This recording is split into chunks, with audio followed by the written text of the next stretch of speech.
ভিডিওটি Chris hill নামক একজন ব্যক্তি ইউটিউবে আপলোড করে। তিনি নানান অ্যাবান্ডেন্ড বাড়ি, হসপিটাল, চার্চ ভিজিট করে থাকেন। হালেই তিনি এই পরিত্যক্ত কারখানাটিকে ভিজিট করেন। কারখানাটি একদমই নির্জন অবস্থায় ছিল। ক্রিস প্রথম থেকেই এর ভেতরে কারোর উপস্থিতি অনুভব করতে থাকেন। তিনি এরপর একটি সিঁড়ি নিচের দিকে যেতে দেখতে পান। তিনি ওই সিঁড়ি ধরে নিচে নামেন। ঘন অন্ধকার সরু প্যাসেজটিকে ঘিরে রয়েছে। দেখুন ফুটেজটি।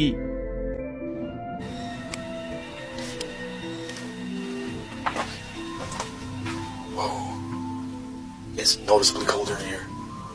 What the hell? If you stand right here, it's kind of warm, like normal temperature. But as soon as you go in here, it gets cold. That is creepy as hell. Whoa, that is weird.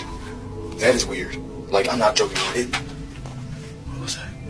It's noticeably colder.